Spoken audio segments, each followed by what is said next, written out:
where can women build more resilience in their life, to being resilient against the stress every day in their life? I mean, that I think really is the key, because we're always going to have stress in our life.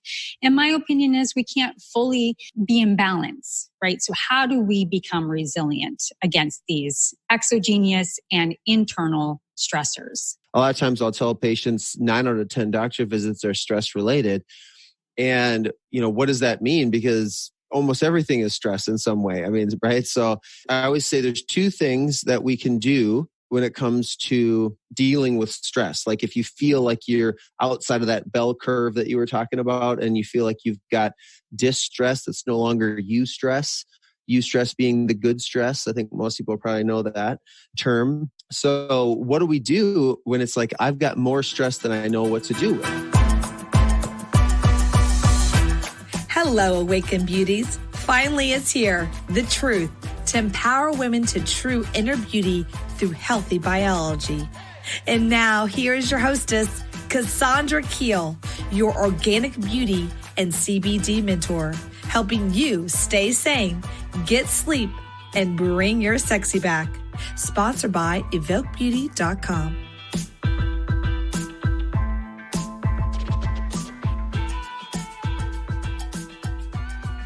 Hello, Awaken Beauty, and thank you for joining me. I am Cassandra, your organic beauty and CBD mentor. And welcome to the Awaken Beauty podcast.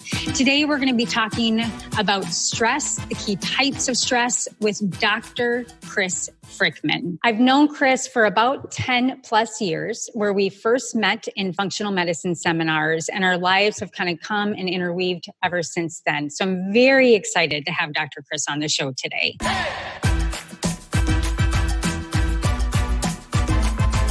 Chris, are you with us? I'm sure here. Hi, Cassie. Awesome. Hi, Chris. So before we start our conversation today, I want to share a little bit more about who Chris is. So Dr. Chris Frykman wants you to feel your best and truly experience vibrant health. Dr. Chris brings the best of both worlds, holding degrees as an RN and a doctor of chiropractic. Dr. Chris is highly knowledgeable in the practice areas of functional medicine, functional neurology, a certified clinical nutrition, and applied kinesiologist, and is a certified triathlon coach. Chris identifies the obstacles keeping you from experiencing true health and helps you do what it takes to achieve it by using a natural, holistic, brain-based approach to solve any health problem so you can live your life at its best. I don't know, Chris. I'd have to say, wow, is there anything that you don't do? And I just want to kind of warm up this brilliant female audience that you are a lack of no estrogen in your home. Am I correct on that? There's no lack of estrogen in my home. Yeah, that is correct. I have 3 stepkids and 4 biologic kids, and all 4 of my biological children are women or girls. And obviously my partner is a female as well. And so, yep, there's a lot of estrogen running around the house for sure. That's awesome. Well, I just want to kind of just jump right in. And today we're going to be talking about stress.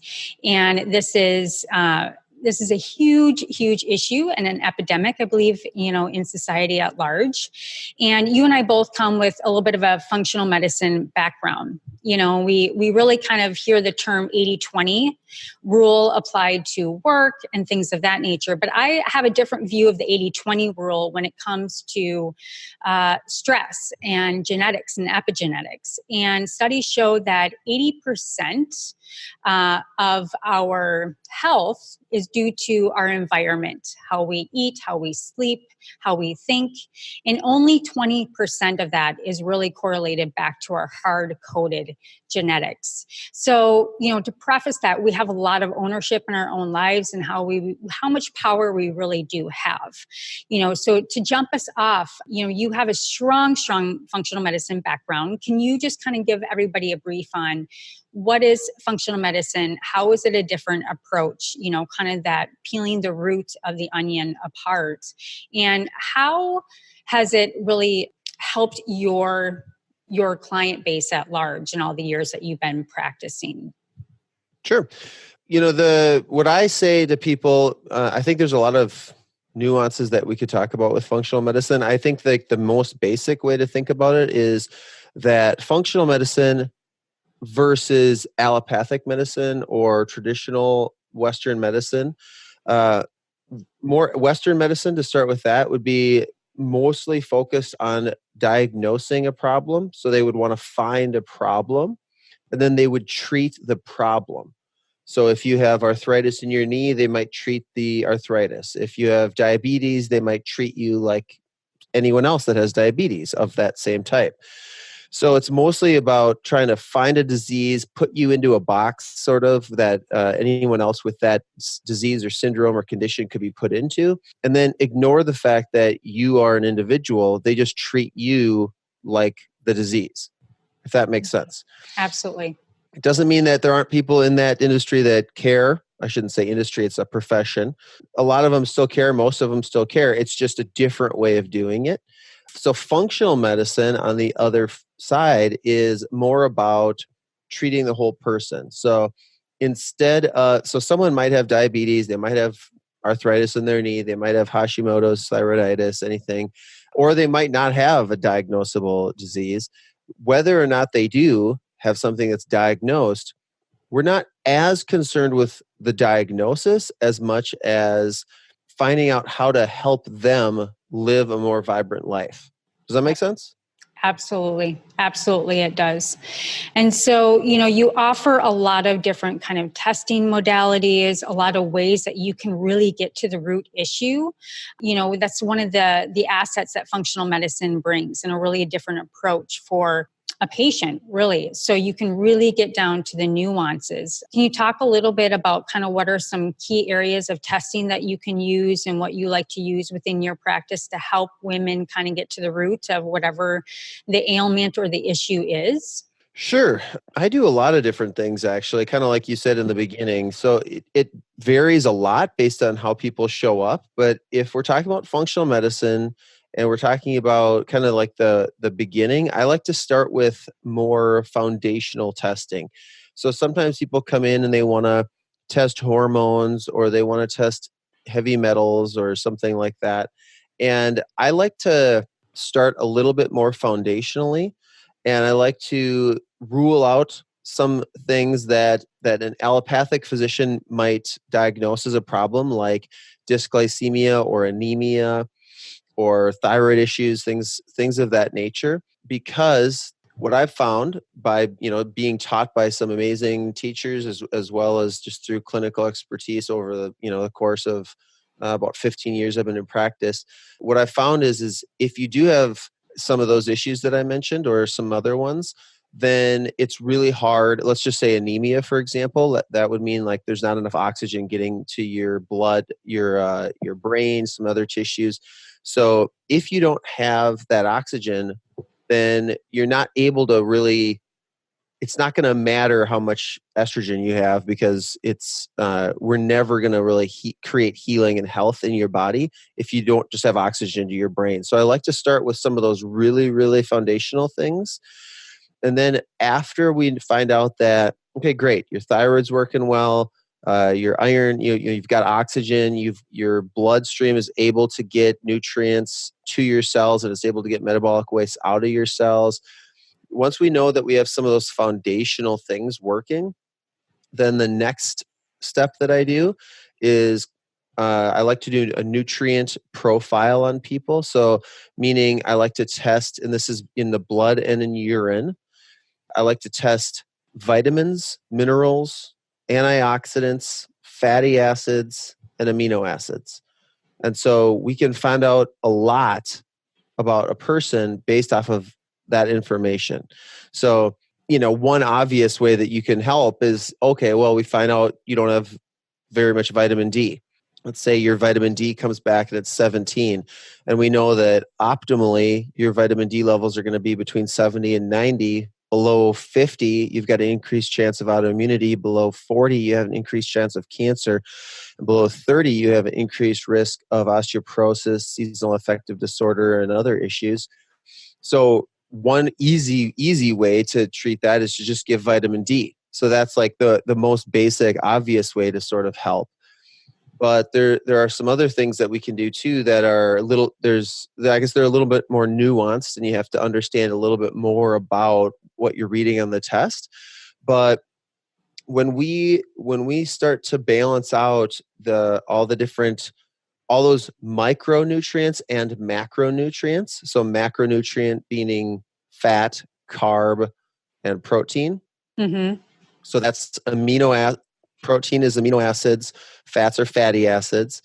So once we like balance out those macronutrients, and then the micronutrients are the vitamins, minerals, antioxidants, glutathione, that kind of stuff.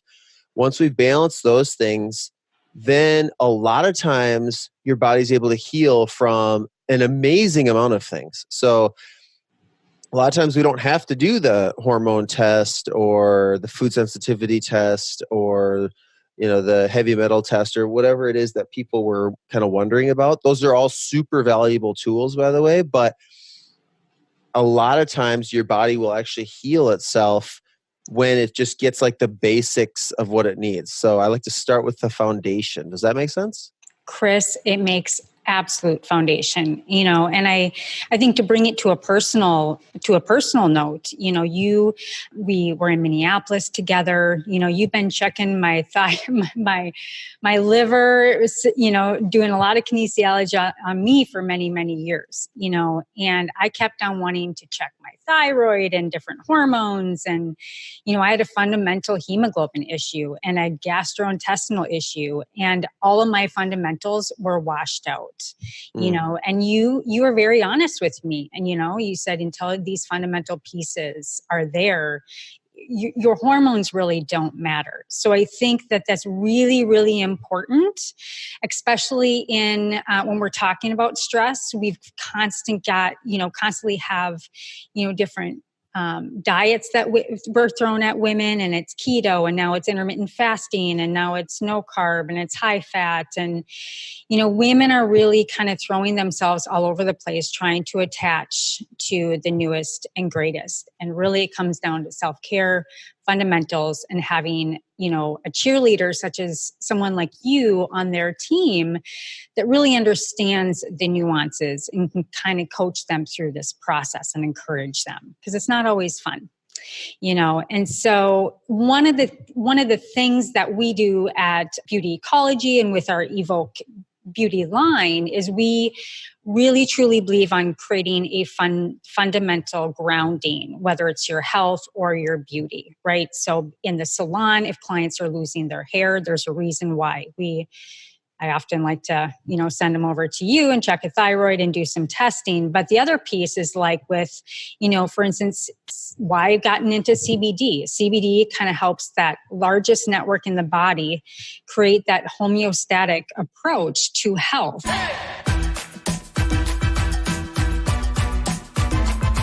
Now, we've talked about the fundamentals, but what are the kind of two key areas of stress that, you think are really important for women to understand, both externally and internally, and how we can really look at and view stress differently? Oh, man. I'm not sure if I know where to go with that. I feel like I could say anything to that. Two areas of stress. So, what are some of the, external and internal areas of stress? We've talked about... there's chemical stressors, physical stressors, emotional stressors. Is that the kind of... I think that's exactly where I'd like to go with this. What are the chemical stressors in our life? What are the thoughtful stressors? What are the different areas of stress that affect us versus...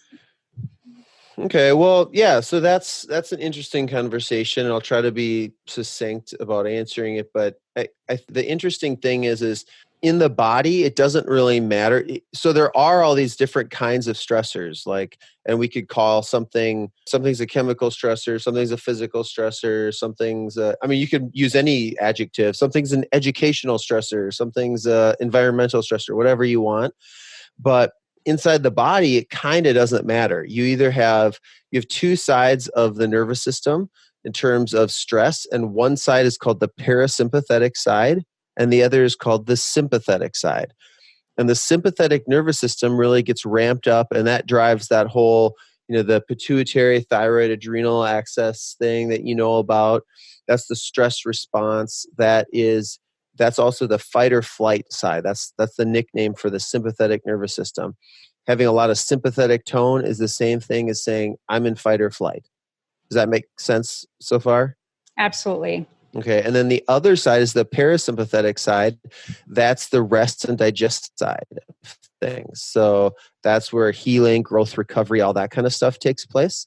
So, whether you just smoked a carton of cigarettes, and you gave yourself a chemical stressor, whether you didn't eat anything for 5 days, you were on some kind of fast, whether that was because you don't have any money or access to food, or because you thought it'd be a good, healthy idea to do that because you read that on a blog or whatever, that's a stressor.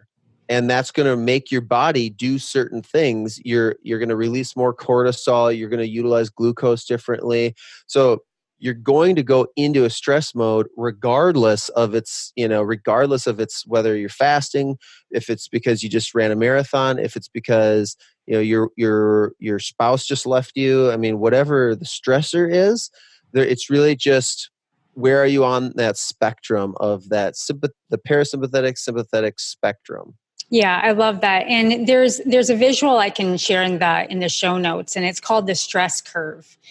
So on the far left and to the far right, there's this sweet spot in the stress curve, Sure. And we need stress in our lives, right? Cortisol gives us life in a certain pattern that we need to get up in the morning, to run from the bear, et cetera, et cetera. So, if we're too low, we're depressed. We don't want to get out of bed.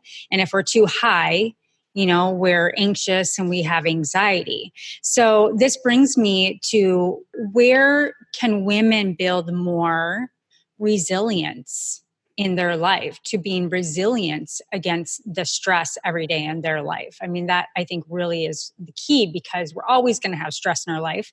And my opinion is we can't fully be in balance, right? So how do we become resilient against these exogenous and internal stressors?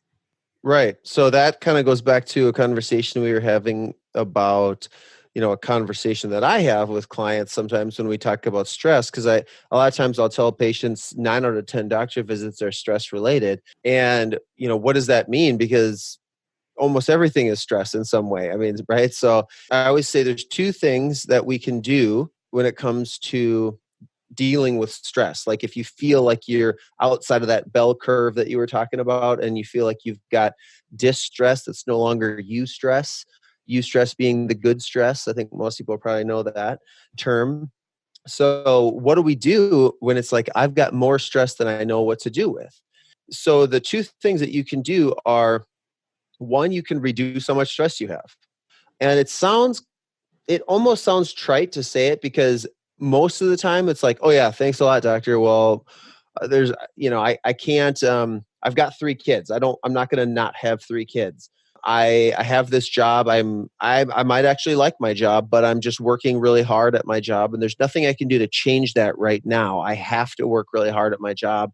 That's, or maybe I choose to work really hard at my job. Whatever it is, a lot of times it's harder to reduce the amount of stress that you have than it is to do the second thing, which is build a resiliency to the stress. Mm-hmm. So they're both very, very helpful. So I just always like to highlight that you can do both. If you have a way that you can reduce the amount of stressors that you have in your life, then that can be a very, very effective tool in dealing with stress. So for example, if somebody is really stressed, this is just an example, but I'm just making this one up right now because I just happened to mention fasting, because fasting is a stress on our body. By the way, eating is too. So, I mean, it's, you can kind of, pick your poison, right? Damned if you do, damned if you don't. But, right. I'm going to pick on fasting for a second and just say, for some people, fasting is going to be really good. And there's different kinds of fasting, but this isn't about fasting, so we're not going to talk about that too much. But fasting can be really good in certain circumstances for certain people, but don't fool yourself. It's absolutely a stressor. And so maybe if you're dealing with too much stress right now, if it feels like you're too stressed, and there's a lot of ways to figure out if you are stressed. I mean, like, for example, like maybe you're not sleeping as well. Well, I started fasting and I started losing weight, which was what my goal was, but I'm so tired now, and or I'm not sleeping through the night, and or I'm also losing hair as well as body fat, or any number of issues that could be at play. That might not be the right strategy for you right now. Maybe fasting isn't the right thing for you right now.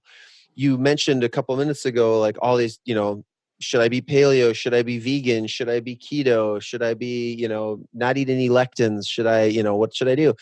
And almost all of the diets have some merit for some people sometime. That's why they're there. That's why people write books about them. And, there's people that really encourage you to follow that strategy. I haven't written a book yet, but I'm guessing that it's easier to write a book that says everyone should do this, and this is why it's so good. I think it's probably easier to write a book like that instead of like, you could think about doing this. I mean, it's probably doesn't sell as many copies. Then it sells more copies if it says like, do this and then you'll look like this supermodel or whatever. Like it's harder to communicate in sort of the reality of having. Yeah. So on that topic, you see a lot of women and a lot of men come in, on these different variables of what they're trying and what they're doing. I am curious, with the keto craze, with the intermittent fasting craze, we have many biohacking friends. I think I'd like your input on this, and I think you've partially already given it. We sell things, people want action, and they just want to know what to do, right? Absolutely. And it's kind of the easy thing. And then there's also the side of overwhelm, information overwhelm that leaves most people into analysis by paralysis. And so, you've got, trying something out and then trying to consume everything. And it's just this world of confusion and overwhelm. But there are key fundamental areas in our life. And there's a key service that you offer I'd like to have you share about. Okay. That you brought into beauty ecology, and you do this service, which is the vitamin drip out of our organic salon. And I've seen it, grow for you. I'm very excited for you in this new realm of service that you've gathered and put into your practice. Mm-hmm. To me, if we take out the information overwhelm and we take about these key diets and these key supplements, really comes back to those macro, micro, everything, hydration, all of those key things that your body needs support on. Can you speak about why you chose to do vitamin drip, what you believe that you saw was this up and coming thing about it, and what it provides men and women on a foundational level of our issues about getting the key nutrients that we need in a stressful life we live today? I think I can address that. That really goes into what I was saying is the flip side of, if you can't reduce your stressors in one way or another, the other strategy to deal with stress is to increase your resiliency or your robustness in response to stress. Mm-hmm. So I think the simple analogy for that is just weightlifting. When you first go to the gym and I don't know how old you are, let's say you're 18 or something, you never lifted weights, and now you're going to start lifting weights, you're probably going to do let's just say a bicep curl. and maybe you're going to do 10 or 15 pounds or something on this bicep curl. And fast forward 20 years, if you keep doing bicep curls, I mean, you don't even have to do, you can do 3 years probably, but you could be doing 50 pounds or more, right? I mean, and the whole thing is it's interesting because we're actually responding to stress, right? And so you're stressing that bicep, you're stressing the muscle, you're tearing it down, but then you allow it to heal afterwards. That's the trick. So there's this appropriate amount of stress with rest and healing afterwards, which is sometimes what people end up. There's the couch potato that doesn't do enough, but then there's probably more people that are listening to your podcast, I'm guessing, are not the couch potato as much that they're not doing enough. It's probably a lot of people are doing too much. And so if you keep going and you have enough of the stress, but you have enough of the rest, your bicep is going to get a lot stronger, right? In the case of men, it usually gets a lot bigger too. Women, not as much, but that's because of genetics. That's some of that hardwired part. But the whole, I guess to come back to, you were asking about vitamin drip, that's one way that I like to support the resiliency of someone. So the rest part, that healing part that I said has to be in between. It's great to go out and work hard or play hard or, whatever live life hard, whatever you're doing. But you need to support yourself well in order to do that. So vitamin drip is one way that you can do that. So the nutrients that you put in, whether it's your diet, oral supplements, or what vitamin drip is IV supplements, that's a way that you can get those nutrients into your body in a way that will help you to regrow, rebuild, get into healing faster than if you're malnourished. And it's just a huge percentage of people that are malnourished. Yeah. And it kind of depends. The percentage will change a little bit depending on what you consider to be malnourished. But there are plenty of studies out there that show things like 99% of people are deficient in at least one of these key nutrients. So I mean, basically almost everybody is malnourished in some way. Yeah, I think the test thing is that goes across all body composition, all sorts of body composition. So whether you look really skinny or you look really obese or you look even if you look muscular and you might even look good, you're probably nutrient deficient anyways. That's just the reality of it.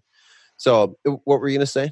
Well, I was just going to give you fact to your note is that the National Health Institute, says that 25% of the U.S. population is, diagnosable with a digestive disease, and over 75% of the U.S. population have some form of GI discomfort, whether that's IBS or bloating or, microbiome issues. I mean, I think it's vast at large. And it brings me back to, the IV and built on this whole premise of, the Myers cocktail, and how just through experiencing that when nutrients were brought into the cell, going back to the healing, the sympathetic, parasympathetic, the body is able to better function and support itself in that resilience. And so can you share a little bit more on, what is the experience of an IV drip? I mean, we're in Minnesota, right? So it's really huge on the East Coast. It's really huge on the West Coast. It kind of got its popularity because people would go get sloshed, right? And then wake up the next morning and go get a drip. So that's one way to use that technology. Can recover from over abusing alcohol. But I've seen men and women of all kind come into our room, and some from cancer to just wanting to optimize their health and their athleticism and their performance, to women with adrenal fatigue and just at their bottom. So there's something that's going on, and there's a myriad of ways that you provide this service. But at a fundamental level, what can someone expect when they go in to get a drip from you? Well, they can expect to get 100% of the nutrients that we're putting in delivered to their cells. So I think that's the kind of the promise of IV nutrient therapy. That's sort of just beats everything else in terms of nutrition. It does not replace a healthy diet. In my mind, it doesn't even really replace oral supplementation, although it could replace some of that.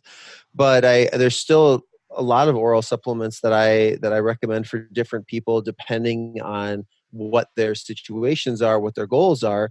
There are some things that we can't put in nutrient IV, but the strong thing about IV nutrition is that what is in there is 100% bioavailable. So there's a study that I like to cite that shows that magnesium in the IV is 10 to 12 times more bioavailable than any form that you can get it in orally.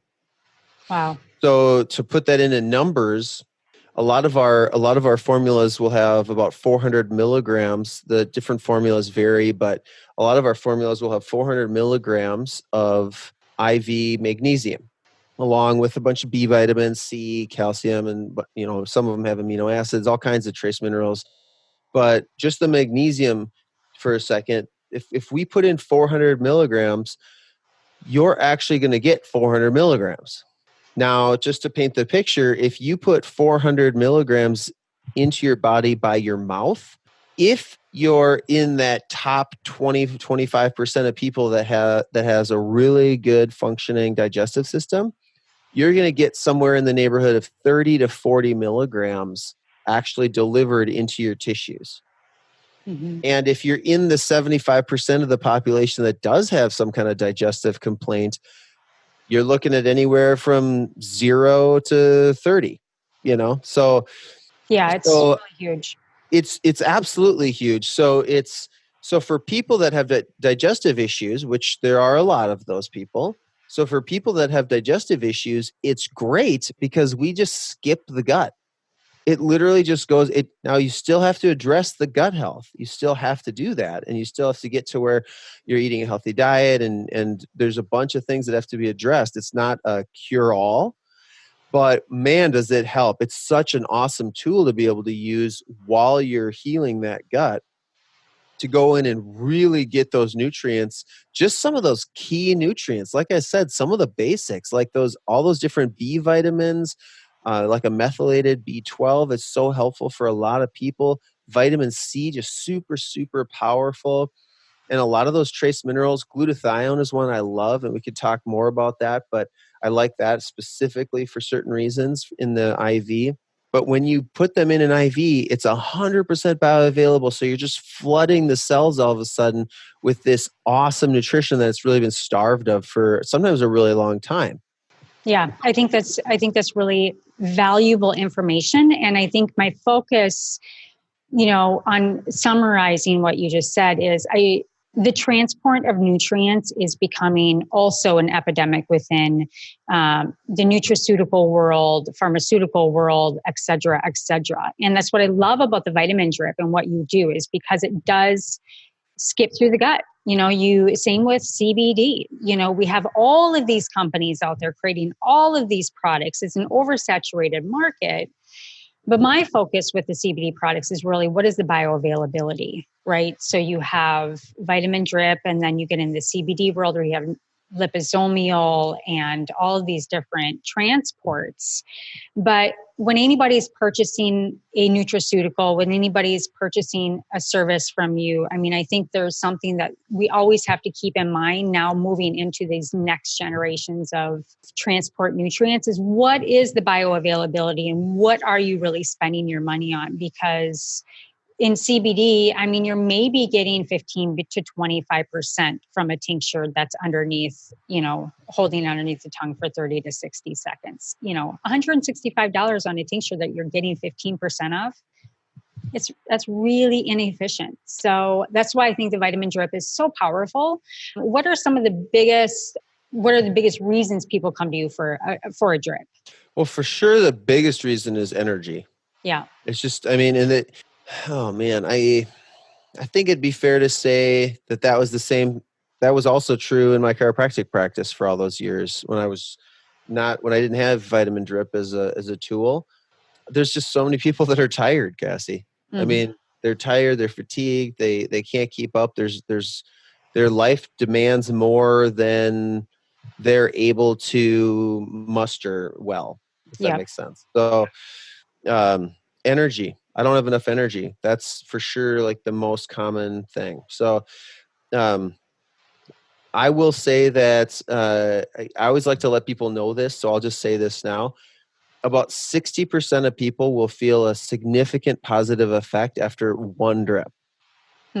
That goes up to about 80% after 2 drips, and it's about 99% after 3 drips. So my default recommendation for people is to do 6 drips over 6 weeks when they first start. And then they can kind of tailor things after that, whether they want to, not, if they don't want to keep coming, or if they want to come once a month or twice a month or whatever. Some people choose to come once a week still. It's all over the board. But in the beginning, it's not a mandatory thing, but I highly encourage people to try multiple drips once a week for a little while, because they're more likely to feel this really big effect, and it's just really, really fun. It's a lot more subtle when you're doing things with oral supplementation. And I always have to coach people like, listen, you're not just taking this because you're going to feel awesome tomorrow. We're really trying to change your physiology. We're working with long term here, and that's all true. It's still true. But it's really fun that at Vitamin Drip, people can feel awesome literally after they're leaving, as opposed to when they walked in. Sometimes it'll take up to 24 hours. Sometimes it's like an hour or two later. Sometimes it's even the next morning. But a lot of times people feel way better within an hour or two. So that's a ton of fun. So the thing that I hear the most is that people get more energy. Some people have a clearer mind, or they'll say less brain fog sometimes. Some people have more stable moods. That's very, very valuable for people. Some people actually will tell me that they sleep better. So it sounds funny that oh, well, how can you sleep better and have more energy? And it almost sounds counterintuitive, because I feel like we're kind of used to thinking of energy as this like stimulated, like caffeine kind of energy. But that's not the energy that you're really going to be feeling from just getting enough B vitamins, for example. Right. When you get enough magnesium in your body, it might be, a lot of your listeners are going to know they're going to think of magnesium and they're going to think calming. And that's true. I mean, your muscles can relax, your nervous system can relax. It can be an agonist for GABA release, so it can definitely be calming for you.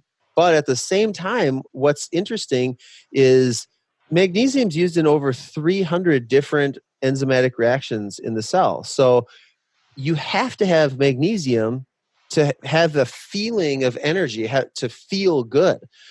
And so that's actually what we're giving you when you're getting these nutrient IVs.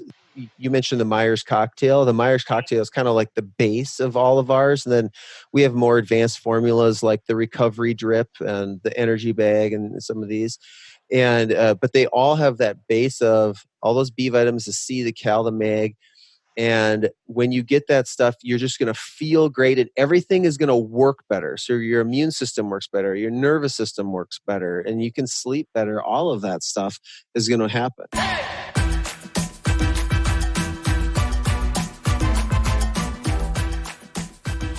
And the person that should not do a vitamin drip, 2 seconds on that.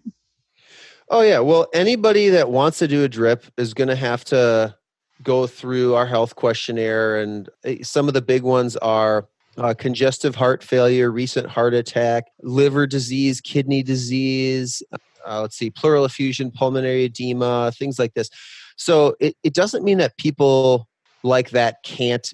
So if somebody had congestive heart failure, I'm not saying that they could never, ever have an IV, but we at Vitamin Drip just don't do that, right? So we are Vitamin Drip. We're really, really proud of this.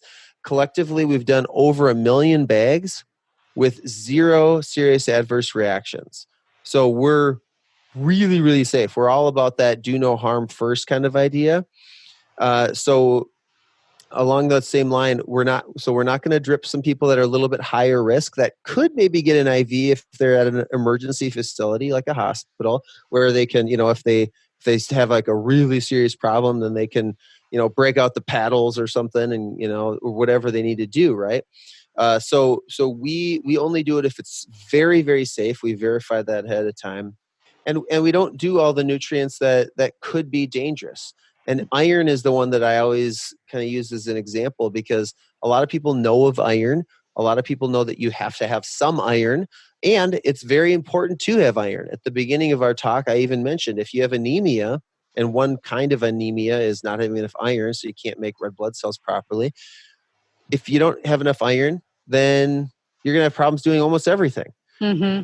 But at the same time, giving iron in an IV, it has a little bit more risk to it. Sometimes it's really valuable for people, just like a blood transfusion can be really valuable, but it just comes at higher risks.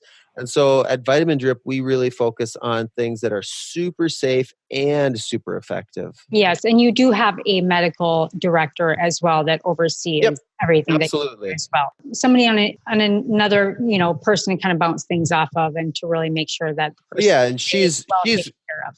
Right. And our medical director is the one that orders all the prescriptions. So I have a very firm understanding of functional neurology, and I'm a nurse by license as well as a chiropractor, so I can start the IVs.